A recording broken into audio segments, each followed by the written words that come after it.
Welcome to competitive exams. This is second part of this paper and this part will include MCQs from general English. So question 11 is I write an essay. मैंने एक मजमून लिखा. अब ये compound sentence है, simple है या complex है, लेकिन सवाल ये है कि कंपाउंड, सिंपल और कॉम्प्लेक्स सेंटेंसेस में फर्क क्या होता है. सो जो कंपाउंड सेंटेंस होता है वो दो इंडिपेंडेंट क्लासेस से बना होता है और वो दोनों इंडिपेंडेंट क्लासेस कोऑर्डिनेटिंग कंजंक्शंस के जरिए कनेक्ट होते हैं.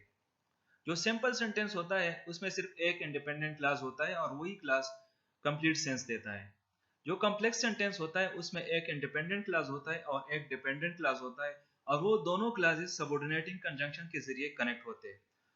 तो आई राइट एन एसे, ये कौन सा sentence? Correct option. So the correct option here is option B, simple sentence. Simple sentence क्या होते हैं? Simple sentence is made up of one independent class. ये एक ही independent class है और पूरा sense देता है, इसी वजह से ये simple sentence हो गया.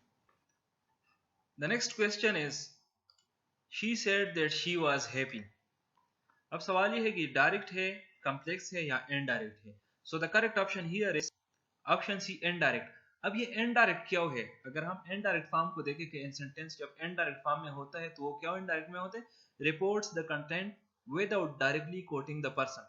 वो पर्सन को या एक उस शख्स को डायरेक्टली कोटिंग किया बगैर उसके कंटेंट को रिपोर्ट करता है. अब एक शख्स ने ये कहा है कि आई एम हैप्पी, लेकिन उस शख्स के एग्जैक्ट अल्फाज उन्होंने यहाँ पर कोट नहीं किए हैं, सिर्फ ये कहा गया है कि she said that she was happy. अब अगर डायरेक्ट फॉर्म को हम देखें तो डायरेक्ट फॉर्म में क्या होता है? Reports the content bye directly coating the person. उसमें उस शख्स को डायरेक्टली कोट किया जाता है. अब अगर इस सेंटेंस को हम डायरेक्ट फॉर्म में लिख दें तो कैसे लिखेंगे?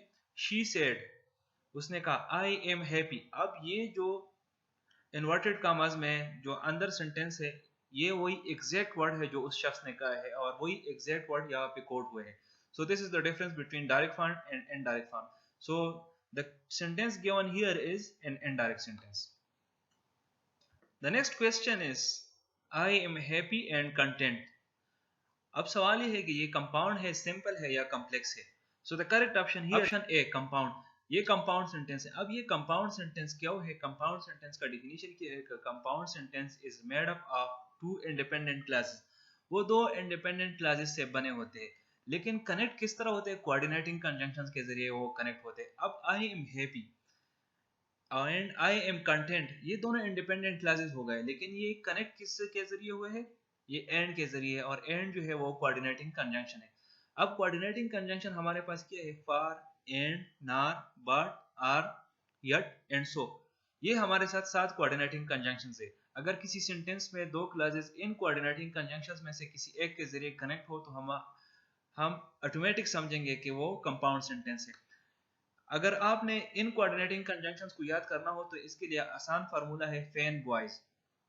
फैन बॉयज में से एफ फॉर के लिए, ए एंड के लिए, इन नार के लिए, बी बॉयज बी बट के लिए, ओ आर के लिए, वाई यट के लिए और एस सो के लिए. अगर आपको फैन बॉयज याद हो तो इस तरह से आप कोऑर्डिनेटिंग कंजंक्शंस याद कर सकते हैं. The next question is do you like bread. अब सवाल पूछा गया है कि आपको ब्रेड पसंद है. So the correct option here is interrogative sentence. ये कौन सा सेंटेंस है? Interrogative sentence. इंटरोगेटिव क्या है? क्योंकि इसमें सवाल पूछा गया है, सो इसी वजह से इंटरोगेटिव सेंटेंस हो गया. The next question is I don't want to go. मैं जाना नहीं चाहता. अब ये कौन सा सेंटेंस है? सिंपल है, नेगेटिव है या कॉम्प्लेक्स है?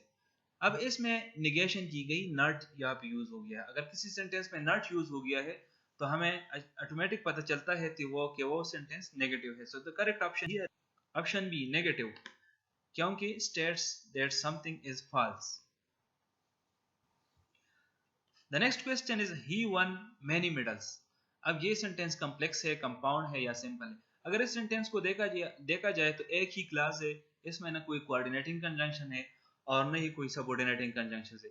तो हमारे पास जो करेक्ट ऑप्शन है इधर वो करेक्ट ऑप्शन बन जाते हैं हमारे पास ऑप्शन सी, ये सिंपल सेंटेंस है. The next question is we could see the moon. अब इस सेंटेंस को अगर फिर से देखा जाए तो एक ही क्लास है, न कोई सबऑर्डिनेटिंग कंजंक्शन है और न कोई कोऑर्डिनेटिंग कंजंक्शन है. तो फिर से वही ऑप्शन आता है हमारे पास. जो करेक्ट ऑप्शन है वो है ऑप्शन सी, सिंपल सेंटेंस. ये एक सिंपल सेंटेंस है. The next question is I went because I was invited. अब इसमें दो क्लासेस है, I went, I was invited. अब एक इसमें इंडिपेंडेंट क्लास है, एक डिपेंडेंट क्लास है। इंडिपेंडेंट क्लास कौन सा है? I was invited. ये इनवाइट हो गया, मैं इनवाइट हो गया तो इसी वजह से मैं चला गया, I went. So the correct option here is option A. Option A is the correct option, complex sentence. अब कॉम्प्लेक्स सेंटेंस होता क्या है? Complex sentence is made up of an independent clause and one or more dependent clauses. इसमें एक independent class होता है और एक या एक से ज्यादा डिपेंडेंट क्लासेस होते हैं। और ये कनेक्ट किस चीज के जरिए होते हैं? Connected by subordinating conjunction. Subordinating conjunction के जरिए कनेक्ट होता है। तो यहाँ पर अगर हम देखें तो ये दोनों क्लास सबऑर्डिनेटिंग कंजंक्शन बिकॉज के जरिए कनेक्ट हुए हैं। अब subordinating conjunctions for complex sentences अगर आपने याद करने हो तो ये देख ले, ये जितने भी कंजंक्शन है ये सबऑर्डिनेटिंग कंजंक्शन है। और जिस भी सेंटेंस में ये कंजंक्शन आ जाते हैं तो हमारे पास हमें ऑटोमेटिक पता चलेगा कि ये सेंटेंस कॉम्प्लेक्स सेंटेंस है। वो after, although, as, because, before, even, though, if, since, though, unless, until, when, whenever, whereas, wherever, while. The next question, listen carefully and take notes. अब इसमें फिर से दो क्लासेस हैं, लिसन केयरफुली और take notes. और कनेक्ट किस तरह हुए? कनेक्ट हुए हैं यहाँ पर कोऑर्डिनेटिंग कंजंक्शन के जरिए। अगर कोऑर्डिनेटिंग कंजंक्शन के जरिए दो इंडिपेंडेंट क्लासेस कनेक्ट हुए हैं तो हमें डायरेक्ट पता चलता है कि ये कंपाउंड सेंटेंस है। So the correct option A, compound. The next question is they rested when the night came. अब यहाँ पे देखिए दो क्लासेस है, they rested, the night came. दो क्लासेस को कनेक्ट किया गया है व्हेन के साथ। अब इसमें एक डिपेंडेंट क्लास है दे रेस्टेड और एक इंडिपेंडेंट क्लास है दे नाइट केम। जब रात हो गई तो तभी उन्होंने आराम किया, ठीक है। अब जब ये दो क्लासेस, एक इंडिपेंडेंट क्लास है एक डिपेंडेंट क्लास है और कनेक्ट हो गया है सबऑर्डिनेटिंग कंजंक्शन के जरिए। पिछली स्लाइड्स में हमने सबऑर्डिनेटिंग कंजंक्शन का जिक्र किया कि कौन से सबऑर्डिनेटिंग कंजंक्शन है। उसमें से एक सबऑर्डिनेटिंग कंजंक्शन जो था वो व्हेन था। तो हमारे पास यहाँ पे जो करेक्ट ऑप्शन वो ऑप्शन सी बनता है, कॉम्प्लेक्स सेंटेंस। कॉम्प्लेक्स क्या है? क्योंकि एक डिपेंडेंट क्लास है एक इंडिपेंडेंट क्लास है और व्हेन के जरिए कनेक्ट हो गए हैं। So here it is the end of this video. I will see you in the next video. Till that time, stay blessed.